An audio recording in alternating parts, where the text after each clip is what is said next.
पहाड़ों ने देखा आसमान को, सितारों ने देखा जमीन को, सागर ने देखा बादलों को और बादलों ने लहरों की उछाल को। एक दूजे की किस्मत पर हर कोई थोड़ा हैरान था। जो पास था वो आम था, जो दूर था उसी का तो अरमान था।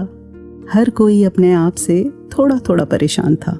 काश मैं थोड़ा उससा होता, काश वो थोड़ा मुझसा होता, बस यही तो मन में तूफान था। ये देख वो कलाकार मुस्कुराया जिसने बड़े इश्क से हर एक को मुकम्मल बनाया। पर अफसोस कि गुजरा ये सफर खामियां ढूंढने में, उसने तो हर नक्श में था खुद को छुपाया। वाह, क्या कमाल की लाइन है। पर सवाल ये है कि क्या इस सफर में वो छुपा हुआ अक्स कभी हम देख भी पाते हैं, और अगर नहीं देख पाते तो उसकी क्या वजह है? क्वेश्चंस तो आपके वैलिड हैं, तो क्यों ना आज ऐसा करें कि इन्हीं सवालों के जवाब ढूंढने की एक कोशिश करें वॉइस डिवाइन के इस एपिसोड में, जिसे लेकर हाजिर हैं हम आपके दोस्त, मैं रश्मि, मैं बकुल। नमस्कार, धन निरंकार।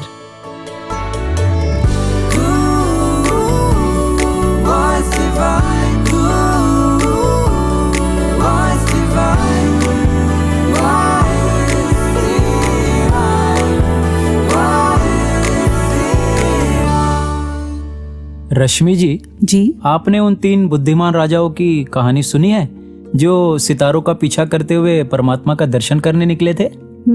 शायद सुनी तो है, पर आप सुनाइए ना। तो उनमें एक चौथा शख्स भी था, अर्ताबन।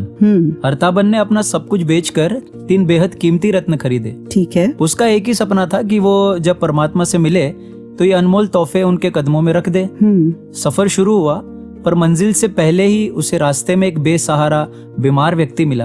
अर्ताबन के सामने दुविधा थी, या तो वो अपने साथियों के साथ आगे निकल जाए या रुककर उस अजनबी की जान बचाए। उसने रुकने का फैसला किया और अपना पहला कीमती रत्न उसकी दवा और मदद के लिए दे दिया। अच्छा। ये सिलसिला यही नहीं रुका, अगले 33 साल तक चलता रहा। जब भी वो अपने सफर पर निकलता, हर बार ऐसा कुछ देख उसका दिल पसीज जाता और वो रुक जाता। अंत में जब अर्ताबन अपने अंतिम समय के करीब था तो उसने महसूस किया कि अब उसके हाथ खाली थे। उसे मलाल था कि वो ईश्वर को कोई तोहफा नहीं दे पाएगा। अर्ताबन ने रोते हुए कहा, हे ईश्वर, मुझे माफ करना, मैं तुम्हें देने के लिए जो रत्न लाया था वो रास्ते में ही खत्म हो गए। तभी बताते हैं कि एक रूहानी आवाज उसके कानों में गूंजी, अर्ताबन, उदास मत हो, वो रत्न तो मुझे कब के मिल चुके हैं। अच्छा। जब जब तुमने उन भूखों को खाना खिलाया, बीमारों की सेवा करी, रोते को गले लगाया, तब तब तुम वो उनके लिए नहीं मेरे लिए ही कर रहे थे। तुम्हें मिलने वाला हर शख्स मैं ही था। वाह, कितनी प्यारी कहानी। और ये कहानी सुनकर वो लाइन्स याद आ रही हैं जो कहीं पढ़ी थी, that if you can't see God in all, you can't see God at all। शायद इसलिए जब हमारा कोई भी एक्ट जो ड्रिवन बाय लव होता है, सेल्फलेस सर्विस होता है, जब हम ऐसा करते हैं उस वक्त अपने आप मन में एक अलग सी खुशी होती है ना बकुल जी?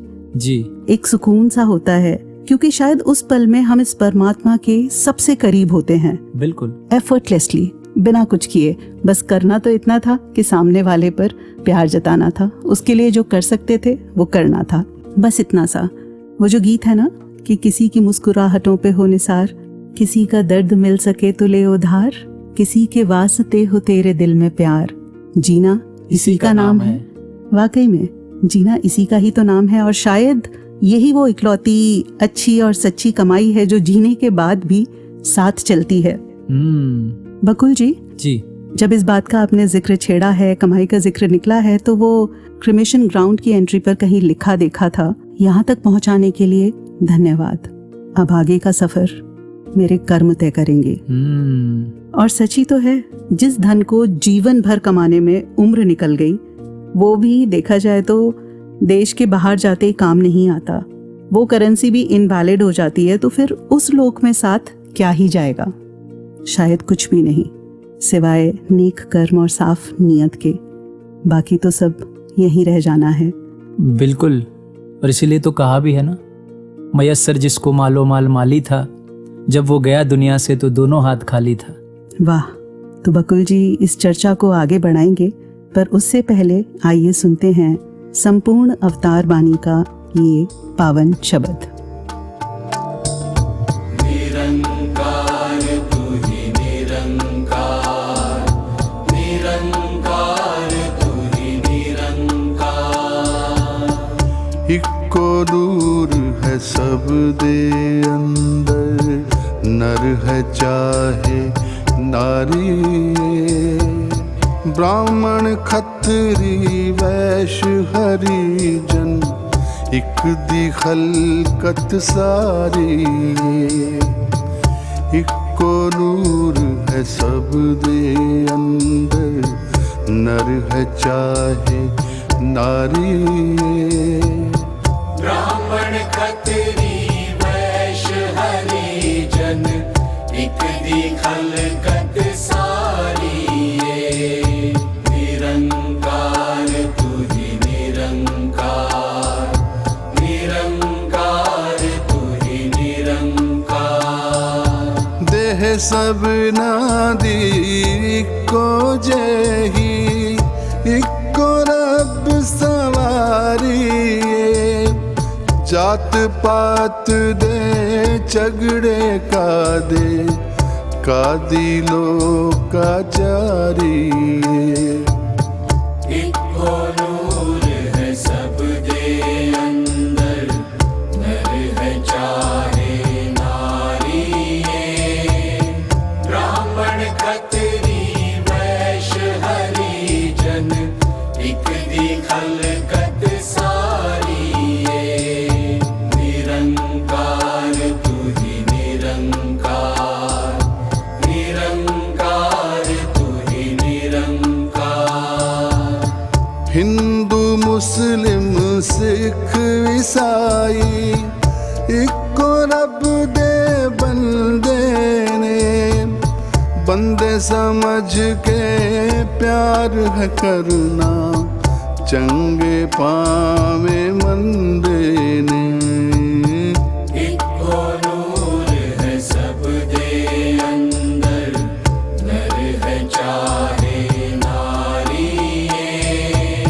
ब्राह्मण खत्री वैश्य हरिजन, इक दी खलकत सारी। निरंकार तू ही निरंकार, निरंकार तू ही निरंकार। जे सबना बिच इक्को रब है, कौन बुरा ते कौन है चंगा। जिवें गंदगी मिल गंगा बिच, हो जांदी ए आप भी गंगा। इक्को नूर है सब दे अंदर, नर है चाहे नारी। ब्राह्मण खत्री वैश्य हरिजन, इक दी खलकत सारी। निरंकार तू ही निरंकार, निरंकार तू ही निरंकार।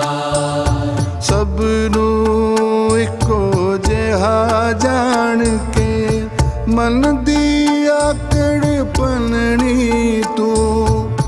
कहे अवतार है दूजा प्रण है, वर्ण जात नहीं मननी तू। इक्को नूर है सब दे अंदर, नर है चाहे नारी। ब्राह्मण खत्री वैश्य हरिजन, इक दी खलकत सारी। इक्को नूर है सब दे अंदर। निरंकार तू ही निरंकार, निरंकार तू ही निरंकार। बकुल जी, जी अभी आपने जो कहानी सुनाई थी ना अर्ताबन वाली, जी तो बस एक ही बात बार बार जहन में आ रही थी कि अक्सर किस्से कहानियों में जिक्र होता है किसी दुखी, बीमार या बेबस इंसान का जो विजिबली परेशान हैं और नजर भी आ रहे हैं, पर उनका क्या जो एक साइलेंट बैटल लड़ रहे हैं, जो हर रोज अपने ही थॉट्स, फियर्स या थकान से जूझ रहे हैं, पर जिनकी तकलीफों का कोई शोर नहीं होता। रश्मि जी, मैं समझा नहीं आपकी बात, क्या कहना चाह रहे? ठीक है, मैं बताती हूँ। जैसे बकुल जी, हम सरसरी तौर पर अगर किसी को देखें तो लगता है कि उसे कोई तकलीफ नहीं, कोई दुख नहीं, पर क्या वाकई में उसे वो तकलीफ नहीं है जो नजर नहीं आ रही? और अगर नहीं भी नजर आ रही तो क्या वाकई में वो उस प्यार और एम्पैथी का हकदार नहीं है? क्योंकि परमात्मा तो हर एक के अंदर है ना। अभी जब आप कहानी सुना रहे थे ना, तो मुझे लग रहा था कि हम सब भी तो एक कहानी ही हैं, और हर कहानी की तरह इन कहानियों के सफर में भी उतार चढ़ाव है। पर जानते हैं सबसे ज्यादा दुख कब होता है? जी। जब हम इंसान होके दूसरे इंसान की कहानी का विलन बन जाते हैं, जाने अनजाने ही सही। लगता है रश्मि जी आपको कोई बात याद आ रही है। जी बिल्कुल सही गैस किया आपने, मुझे अपनी फ्रेंड की कहानी याद आ रही है। अच्छा जी।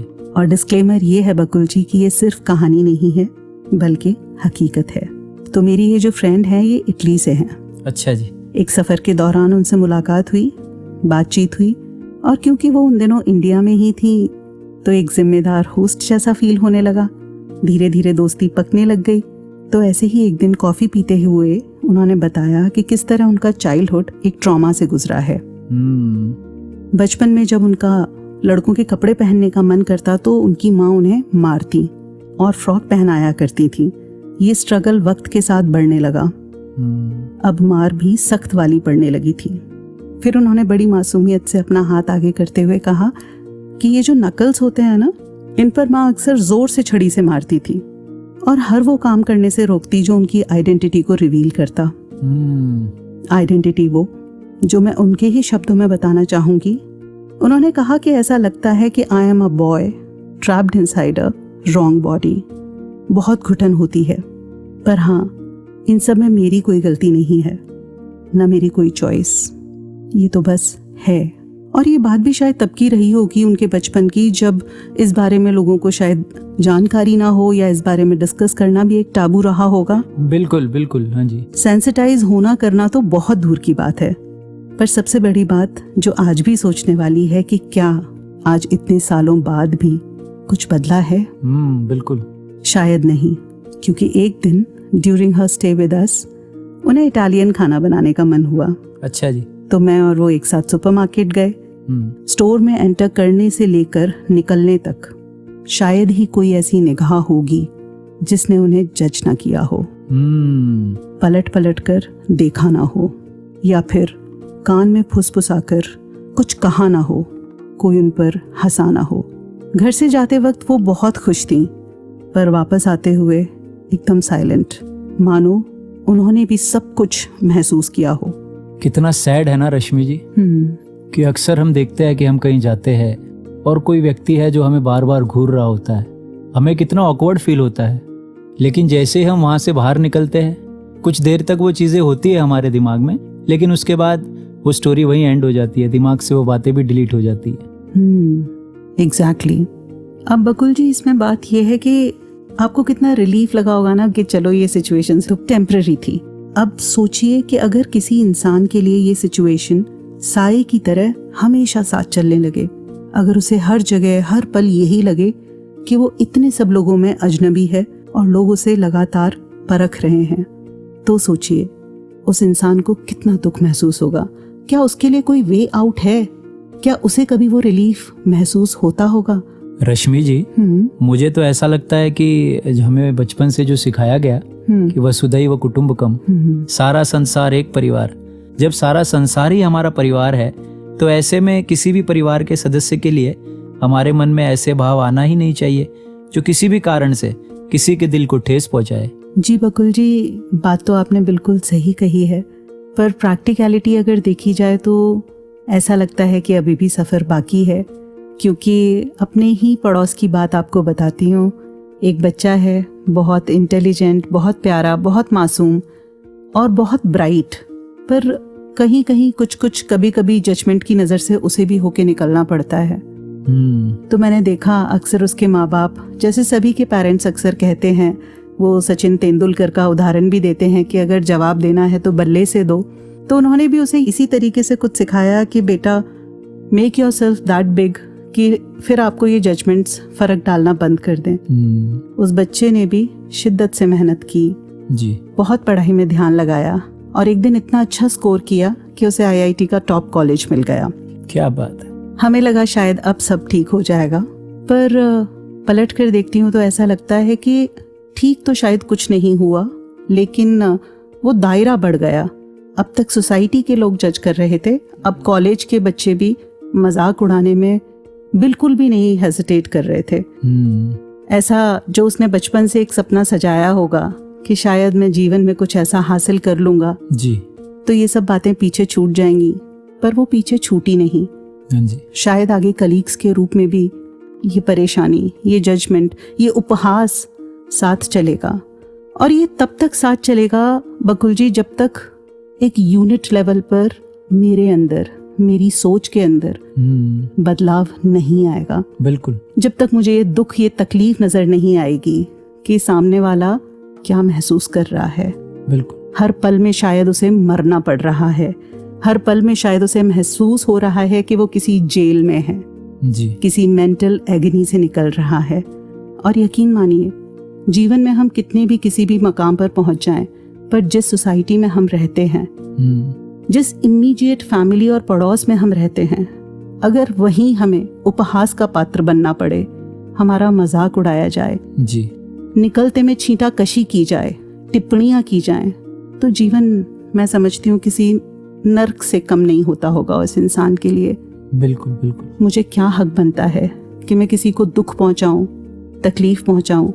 कहा तो अक्सर ये भी गया है कि एक पिता सबसे ज्यादा खुश तब होता है जब उसके सारे बच्चे आपस में प्रेम से रहते हैं। बिल्कुल। तो ये जो परम पिता है, इसके हम बच्चे, और हम एक दूसरे को ही इस तरह सता रहे हैं। पीड़ा सिर्फ वही नहीं जो तलवार से दी जाती है, जी, पीड़ा वो भी है जो शब्दों से, बॉडी लैंग्वेज से सामने वाले को छोटा महसूस करा कर दी जाती है। बिल्कुल। तो कुछ और कर सके ना कर सके, इतना तो कर दें कि एक दीवार दिल से गिरा दें, एक प्यार भरी, सच्ची, ईमानदार, मोहब्बत भरी मुस्कान उनके लिए अपने चेहरे पे ला दें, और प्यार से सारी बाउंड्रीज को गिराते हुए सबको एक जैसा देखते हुए गले लगा लें। और रश्मि जी, अभी हाल ही में सदगुरु माता सुदीक्षा जी महाराज जी ने भी कुल्लू के समागम पर फरमाया कि जो गुण पहाड़ में है वो नदी में तो नहीं, फिर भी पहाड़ों में भी परमात्मा है और नदी में भी, कण कण में परमात्मा है। फिर भी मनुष्य को ये समझने में चूक हो जाती है कि वो इंसान दिखता भी मुझसे अलग है और काम भी मुझसे अलग करता है। और मुझे लगता है ये फर्क इसलिए आता है क्योंकि हमारा हर एक के प्रति देखने का नजरिया भिन्न भिन्न है। सदगुरु बाबा हरदेव सिंह महाराज जी ने कई बार अपने विचारों में फरमाया कि सामने वाला व्यक्ति हमें इसीलिए छोटा दिखाई देता है, या तो हम उसे दूर से देखते हैं या गुरूर से देखते हैं। वाकई में। और बकुल जी, बातचीत का ये सिलसिला और आगे बढ़ेगा, लेकिन उससे पहले, क्योंकि अनुभव हम शेयर कर रहे हैं, एक्सपीरियंसेस बता रहे हैं अपने, तो आइए एक पॉज लेते हैं छोटा सा। बिल्कुल। और सुनते हैं ये अनुभव जो हमारे साथ शेयर किया है आदरणीय महात्मा करमशील जी ने, जो मैनचेस्टर यूके से हैं। धन्यकार जी। एक एक्सपीरियंस जो मुझे अपनी ग्रैंड मदर को ऑब्जर्व करके, उनसे बात करके हुआ कि जैसे घरों में होता है कि हाउस होल्ड हेल्प्स आती हैं घर के काम के लिए, वैसे ही हमारे घर में भी ऐसे हाउस होल्ड हेल्प एक आते थे। उन्होंने आना और बर्तन क्लीन करके चले जाना। तो मैं अपनी ग्रैंड मदर को ऑब्जर्व करता था कि वो उनके आने से पहले ही कुछ बर्तन पार्टली क्लीन करके रख देते थे। एक दो बार कहा भी कि दादी माँ आप ना किया करो, क्योंकि उनका काम है, वो आएंगे कर देंगे। वो चुप हो गए। पर जब ये रेगुलर फिर भी होता रहा तो मैंने जाके उनसे बात की कि आप ना ऐसा ना किया करो, आप क्यों थकते हो, आप अपनी एज देखो। उन्होंने आना है, काम करना है, चले जाना है, आप क्यों बोदर करते हो, क्यों देखते हो, क्यों करते हो। तो कहने लगे कि उनमें भी तो इस प्रभु का रूप है, वो भी तो थक के आती है, ये तो एक घर है, वो पता नहीं कितने घरों का काम करके आ रही होगी, तो मैं थोड़ी सी अगर उसकी हेल्प कर दूंगी तो क्या फ़र्क पड़ेगा। तो मैं अपना जो भाव उस टाइम आया कि मेरी सोच तो छोटी है, मैं उनको हाउस हेल्प की तरह ही देख रहा हूँ, बट वो उसमें परमात्मा का रूप देख रहे हैं। वो सोच रहे हैं कि अगर मैं इसकी हेल्प कर दूंगी तो क्या फ़र्क पड़ना है। जैसे हम परिवार में एक दूसरे की हेल्प करते हैं, वो उनके विजन, तो वो सीखने को मिला कि कहीं डुअलिटी जो है वो मेरे मन में ही थी। उन्होंने तो कहीं फ़र्क नहीं किया, वहीं प्यार उन्होंने उसके लिए भी रखा। तो महात्मा जैसे समझाते हैं कि कला दी तारीफ करो, खुश कलाकारे, बंदियां नाल प्यार करो, रब नाल प्यार है। तो ऐसे भाव जो है उनके अपने कर्मों में देखने में मिले। एक और एक्सपीरियंस जो दास के पिताजी, कई बार ऐसा होना कि गाड़ी में बैठे होना हम, तो उनको ऑब्जर्व किया कि जब कोई गाड़ी बड़ी तेज से साथ में से निकल गई तो उन्होंने हाथ जोड़ लेने, प्रभु से, निरंकार से, सतगुरु से अरदास करनी शुरू कर देनी, या कोई बाइक इस रूप में निकल गई ओवरटेक करके बड़ी तेजी से कि ये बहुत तेज चला रहा है, शायद इसको तो वो अंदाज़ा नहीं है, पर हो सकता है कि किसी में जाके ये क्रैश कर दे, किसी में जाके ये लग जाए, तो ये अपना तो नुकसान करेगा ही पर दूसरे का भी करेगा और फिर दोनों परिवारों का भी नुकसान होगा। तो उन्होंने अरदास करना कि सतगुरु कृपा करो कि ये भी ठीक रहे, और जिसमें अगर ये कुछ लगे भी जाके वो भी ठीक रहें। पहले तो लगे ना, पर अगर लग जाए तो सारे ठीक रहें। तो ऐसा ऑब्जर्व करने में आया कि चाहे मुझे तो लग रहा था कि कोई गलत ओवरटेक करके गया है, कोई गलत इस रूप में निकाल के गया है, पर उनका भाव जो था वो ये था कि ये प्रभु के सारे बच्चे हैं, सतगुरु की संतान हैं, तो ये इस रूप में कहीं किसी पे कोई ऐसी दिक्कत ना आए। तो उन्होंने अपने, वैसे तो अमर रचनाएं उनकी बहुत हैं, पीछे ही ब्रह्म में लीन हुए, पर उनकी एक रचना जो इस रूप में मुझे याद आ रही है, उन्होंने कहा कि मैं जिधर भी देखता हूँ दातार तुम ही तुम हो। एक स्टैंजा जो आगे था उसमें वो लिख रहे हैं कि कण कण में हो समाए, घट घट में भी तुम ही हो, मासूमियत में तुम हो, नटखट में भी तुम ही हो, तुम छिपे हो इस जगत में, प्रगट में भी तुम ही हो, मैं जिधर भी देखता हूँ दातार तुम ही तुम हो। धन्यवाद जी। ऐ बख्शण हारे सब नु सुख दी दात बख्श दे, ऐ बख्शण हारे सब नु सुख दी दात बख्श दे, सब हंस दे वस दे रहन ऐसे हालात बख्श दे, सब हंस दे वस दे रहन ऐसे हालात बख्श दे, सब हंस दे वस दे रहन ऐसे हालात बख्श दे, ऐ बख्शण हारे।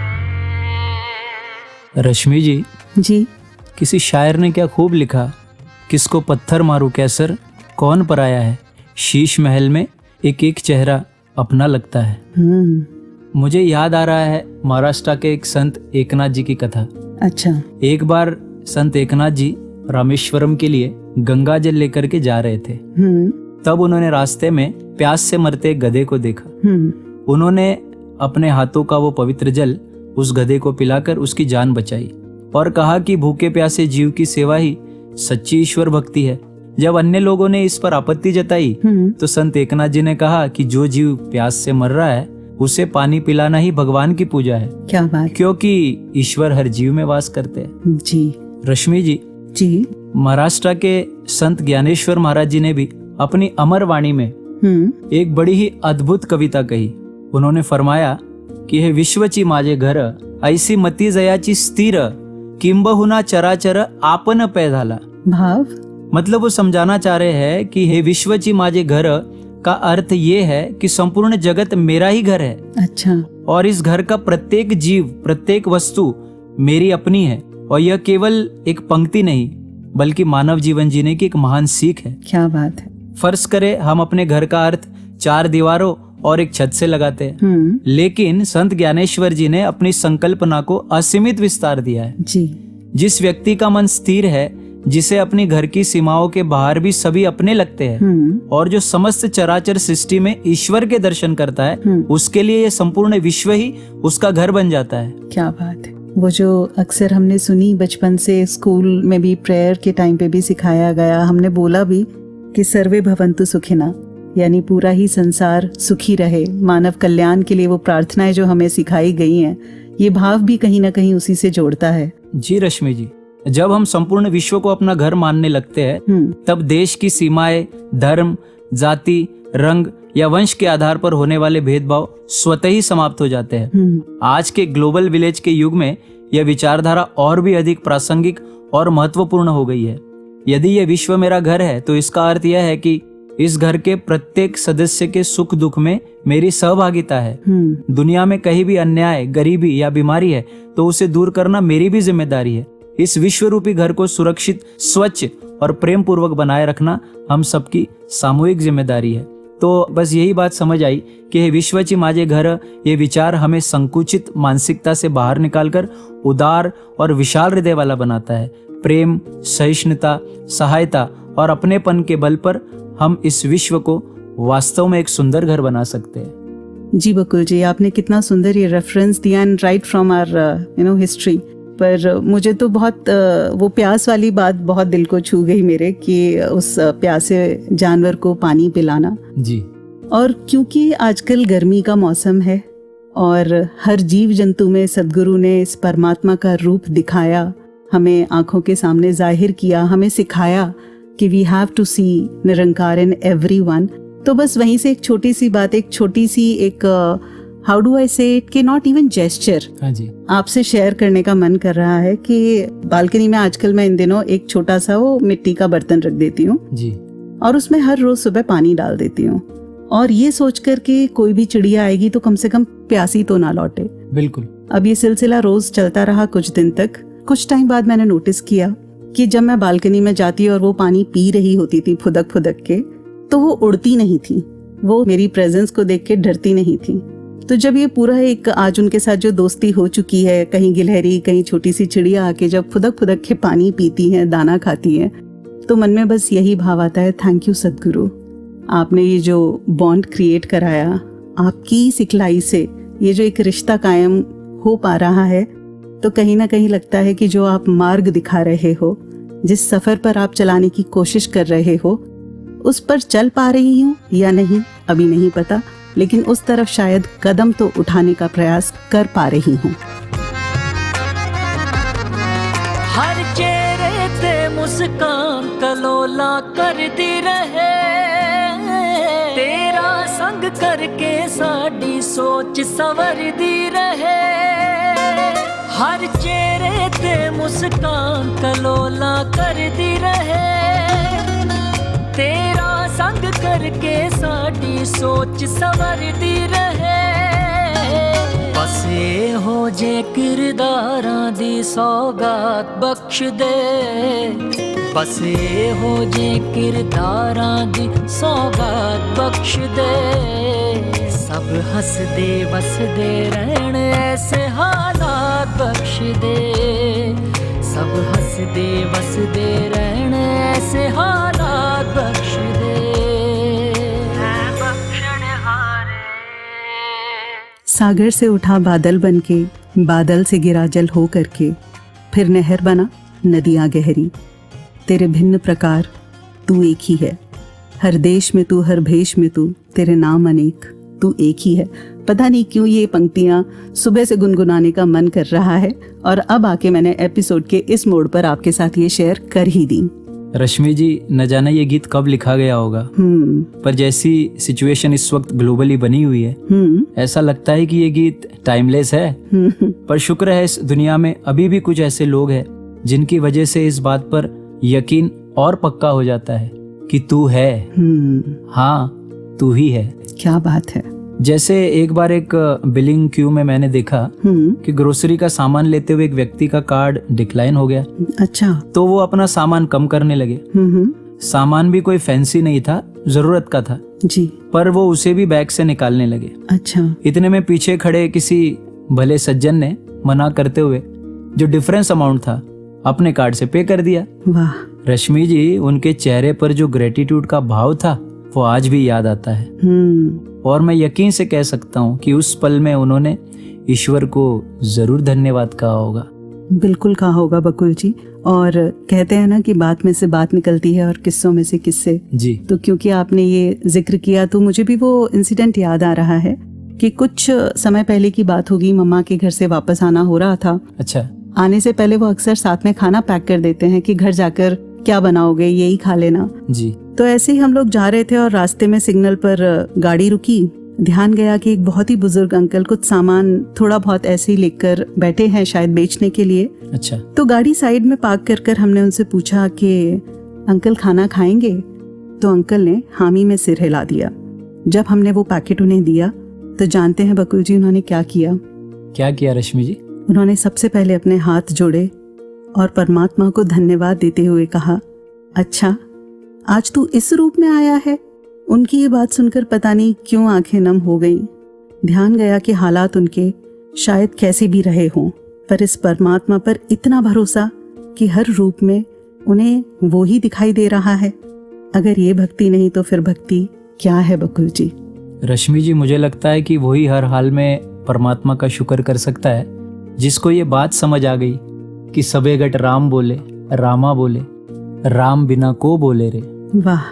और जब जब भी ये पंक्तियां कानों में पड़ती हैं तो मन खुद ब खुद झुक जाता है इस कलाकार के सामने, जो हर रूप में कुछ इस तरह समाया है कि तेरा ही तो रूप इस संसार में नजर आया है। रश्मि जी, जी कलाकार का जिक्र हुआ तो ये 2 लाइनें तो मैं जरूर कहना चाहूंगा। जी इरशाद। जिंदगी के रंगमंच पर इतनी शिद्दत से निभाओ अपना किरदार कि पर्दा गिरने के बाद भी तालियां बजती रहे। वाह! और वैसे बकुल जी, जब रंगमंच की बात हो गई, कलाकार की बात हो गई, तो जाहिर सी बात है हमारे श्रोता भी समझ गए होंगे कि वक्त हो चला है हमारे अगले सेगमेंट रंगमंच से का। तो आइए चलते हैं उस ओर। संतोष, ए संतोष। हाँ मालिक, ऊपर हैं। ऊपर तारे तोड़ रहे हो? नीचे आओ, सुबह सुबह का टाइम है, ये नहीं कि दुकान का साफ सफाई कर लें, सब मैं ही देखूं। हे प्रभु, बोनी करवा दो, धंधा चलवा दो बस। धंधा तो चल ही रहा है मालिक, प्रभु कृपा करे तो तनख्वाह भी थोड़ी बढ़ जाए। काम करते हो उतना, तनख्वाह बढ़ा दे तुम्हारी। शटर खोले और चल दिया भाई साहब ऊपर। इतना महंगा सामान पड़ा है इधर, उठ जाता तो। मालिक उठा तो नहीं ना। उल्टा जवाब देते हो हैं? उल्टा जवाब मत देना हमें कभी। एक्सक्यूज मी, ये लड़की की आवाज में काहे बोल रहे हो? हम नहीं मालिक, ग्राहक। बहन जी आइए। जी हम वो घर के लिए कुछ शो पीस या ये डेकोरेटिव आइटम्स ढूंढ रहे हैं। अरे चांदनी चौक के चौक की सबसे बढ़िया दुकान है हमारी, आइए सब मिलेगा। नया घर है, जगह भी खाली है, कितनी अच्छी स्टैचूज हैं यहाँ, एक ले लेती हूँ। भैया एक काम कीजिए, पहले ना कुछ डेकोरेटिव देख लेते हैं। हाँ जी, फिर नीचे सब देख लेना फिर। ए संतोष, ले जाओ ऊपर। मुझे नहीं जाना मम्मा, मैं थक गया हूँ। नितिन थोड़ा सा और बस। अरे यही छोड़ दो, कोई ना, आप देखो टेंशन फ्री होके। वो बच्चे से ज्यादा सामान की चिंता है ना, कहीं तोड़ ना दे कुछ कहा तुमने? नहीं कुछ नहीं, आपस की बात है। संतोष बेटा ले जाओ ऊपर। बच्चे मैं अभी आई, यहाँ बैठना आराम से। ओके ओके मम्मा। वाओ, कितने प्यारे स्टैचूज है। हेलो, गुड मॉर्निंग, सुबह हो गई, आप भी उठ जाओ। बेटा मैं सोया ही कब था, जो उठ जाऊं। नितिन बेटा कुछ खाओगे? अंकल ये स्टैचूज बोल रहे हैं। ठीक ऐसे ही मैं भी करता था मजाक। करो। क्या हुआ, क्या सोच रहे? डरो मत। नहीं, मैं तुमसे क्यों डरूंगा। चलो, किसी ने तो सच कहा। पर तुम बोल कहाँ से रहे हो? हर दिशा से, जहाँ से तुम सुनना चाहो। तुम कितने सुंदर हो। यहाँ तो सब कुछ ही सुंदर है, दुकान के अंदर भी और बाहर भी। पता है, मैंने तुम्हें और भी जगह देखा है, टीवी पर, दीवारों पर, और वो वहाँ सामने क्या है क्या नहीं, क्या फर्क पड़ता है। सच तो ये है कि मैं हर जगह हूँ। ओ भाई साहब, कितने का? कोई भी उठा लो जी, ये वाला 350। वो बड़े वाला? बस 1200 का है जी, कर दो पैक। ठीक लगाओ जी, 2 ले लूंगा। ठीक है जी, क्वालिटी देखो ना आप, कलर छूट जाए तो बताना। अच्छा चलो, आपके लिए 1050 रुपए कर देता हूँ। लाओ फिर, 1 दे दो। 2 मांग रहे थे भाई। नहीं छोड़ो, 1 ही दे दो। वाह रे भाया, रेट कम करवा के 1 दे दो। अब लो पकड़ो। क्या प्रभु, घाटा हो गया। कितना प्यारा रंग है, संभाल कर लेके जाऊंगा। अच्छे से फूल ढूंढ लेता हूँ। तुम हंस क्यों रहे हो? इंसान भी अजीब है ना, पहले खुद कीमत लगाता है, फिर बेशकीमती बना देता है। हे भगवान, हे भगवान। ए, हटो हटो हटो, हाथ मत लगाना कुछ। शुक्रिया भगवान, आज थोड़ा सामान बिक गया है। ए, कहा ना हटो यहाँ से, रोज आ जाते हो, खरीदते तो है नहीं कुछ। तुम्हें क्या, मैं अपने भगवान से बात कर रहा हूँ। कहीं और जाओ, यहाँ नहीं है कोई। इतनी मेहनत से बनाए हैं सब मैंने, पता भी है कितने महंगे है। उसने स्टैचू नहीं लिया तो क्या तुम उसके साथ नहीं जाओगे? मैं तो पहले से ही उसके साथ हूँ, सब सुन रहा हूँ। देखो, स्टैचू तो एक माध्यम है, मुबारक है, पर मैं सिर्फ स्टैचू तो नहीं। यानी तुम्हारा होना स्टैचू पर डिपेंड नहीं करता, करेक्ट? करेक्ट। भी जाब खींच खींच के लाना पड़ता है। साथ वाली दुकान में भी बड़े अच्छे सूट दिख रहे हैं मुझे तो। ले लिया ना, ये एक काफी है। बहन जी, रंग बड़ा ही फीका है पर। हाँ तो उसका कौन सा साफ है, हैं? हाँ, हाय हाय बहन जी, कुड़ी तो वेख के लेनी सी। ओए गलता मेरी कोई सुनदा नहीं ना। कोई नैन नक्शो सुंदर से सांवला सा रंग है उसका। वो लड़के ने भी नहीं बोला जी कुछ। वो क्यों बोलेगा, 30 का हो गया है, शादी में भी इतना लेट कोई करता है भाई? कहता है टाइम लेना चाहिए डिसीजन से पहले। पता नहीं जी, मॉडर्न थॉटा आजकल के बच्चों के। ओ भाई साहब, काम हुआ कि नहीं? पत्थर की बारीकियां अच्छे से करी है ना, बाकी रंग तो। जी बहन जी, ये रहा भाई, ये रहा। सॉरी, थोड़ा लेट दे रहा हूँ। कोई ना, अच्छे कामों में टाइम लग जाता है भाई। आप ना बस पैक कर दो अच्छे से इसे अब। ले वेखनी, हाय काला पत्थर एकदम कितना ही सुंदर लग रहा है नहीं? पत्थर में काला रंग पसंद आ गया, पर दीदी का रंग फीका। और लेट तो उनका भी स्टैचू हुआ था ना, पर बाद में उन्होंने भी बोला कि अच्छी चीजों के लिए टाइम ले लेना चाहिए। छोटे से हो पर सवाल सही पकड़ते हो। तुम तो ये सब रोज देखते होगे ना? रोज देखता भी और सुनता भी हूँ। मुझे कुछ समझ नहीं आ रहा। स्टैचू के लिए सब अच्छा है, पर कुछ लोगों के लिए नहीं। तुम्हें सब साथ ले जाना चाहते हैं, दे वैल्यू यू, पर आपस में वो सब क्यों नहीं, यही ना? हाँ, इट्स सो कंफ्यूजिंग, है ना?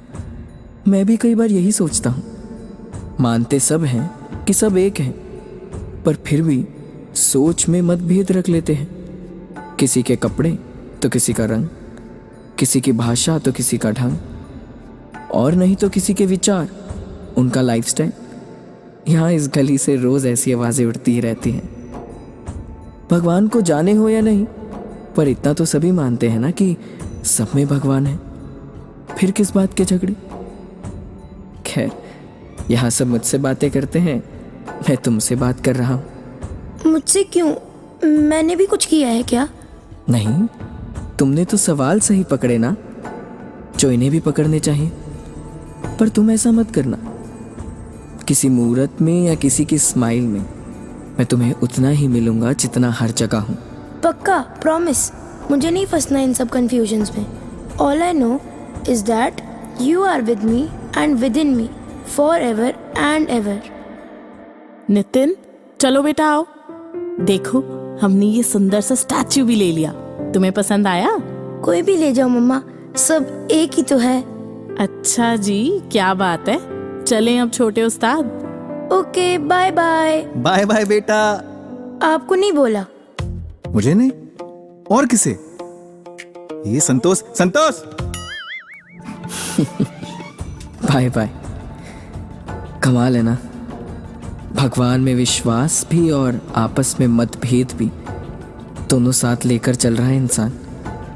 सवाल करे खुद से तो जान पाएगा, फिर कहीं दिल से कह पाएगा, तेरा रूप है ये संसार, सबका भला करो करता।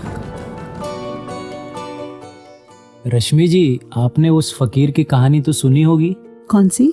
एक बार एक फकीर किसी रास्ते से गुजर रहा था। अचानक से वो किसी गड्ढे में जा गिरा। किसी राह चलते को तरस आया, उसने उस फकीर को गड्ढे से बाहर निकाला। अपने घर ले गया, मरहम पट्टी करी जी, उसको हल्दी वाला दूध दिया और उस फकीर से पूछा, बाबा कौन गिरा गया आपको गड्ढे में? अच्छा, उस फकीर ने जवाब दिया, बेटा वही गिरा गया जो दूध पिला रहा है। क्या बात है। ये सुनकर के वो व्यक्ति बड़ा परेशान हुआ। अच्छा। और उस फकीर से पूछता है, बाबा आप ये कैसी अटपटी बात करते हो? एक तो मैंने आपको गड्ढे से बाहर निकाला, अपने घर ले आया, आपको मरहम पट्टी करी, आपको हल्दी वाला दूध पिला रहा हूँ, मैं आपको ईमानदारी से पूछ रहा हूँ कि बाबा कौन गिरा गया आपको गड्ढे में, और आप कहते हैं कि वही जो दूध पिला रहा है। तो उस फकीर ने बड़ा अद्भुत जवाब दिया। वो फकीर उस व्यक्ति से कहता है, बेटा तू क्यों परेशान होता है इन बातों को लेकर? ये किसी रूप में आके धक्का दे जाता है, किसी रूप में आके दूध पिला जाता है। क्या बात है। कहानी तो बहुत इंटरेस्टिंग है, सुनने में भी बहुत अच्छी लगी। ऐसा लगा कि ऐसा होना भी चाहिए। लेकिन जब एक्चुअल में ऐसी सिचुएशन आती है कि कोई दिल दुखाता है, तकलीफ दे जाता है, आंखों में आंसू लाता है, विश्वास को ठेस पहुंचाता है, तो क्या उस पल में भी ये परमात्मा उस घट में नजर आता है? रश्मि जी सच कहो तो असलियत में ये अवस्था कठिन जरूर है, क्योंकि दास भी अभी प्रयास में है जी, पर मुझे लगता है नामुमकिन नहीं है। क्योंकि एक गुरु सिख के जीवन में अगर ये अरदास है कि हे परमात्मा मेरे जीवन से मैं मेरी का भेद मिटा दे, और साथ उतना ही सच्चा प्रयास है जी, और उससे भी जरूरी सदगुरु के वचनों पर अगर विश्वास है, तो इस अवस्था तक मुझे लगता है कि जरूर पहुंचा जा सकता है। वाह। और फिर वही बात कि दर्द देने वाले के अंदर भी तू ही नजर आए और दवा देने वाले के अंदर भी तू ही नजर आए। शुक्र है कि सदगुरु जीवन में है, इनका दिया ब्रह्म ज्ञान जीवन में है। इतनी बड़ी ये जो सौगात इन्होंने दी है, एज अ गुरसिख मेरा काम तो सिर्फ जैसा कि आपने कहा अभ्यास करना, प्रयास करना, इनके दिखाए मार्ग पर चलना है। शायद तब तक जब तक ये दो का भाव, ये द्वैत का भाव, ये डुअलिटी खत्म ना हो जाए। मुश्किल है, but as they say keep practising until you get it. किसी न किसी दिन कोशिश करते करते वहाँ पहुँच ही जाएंगे।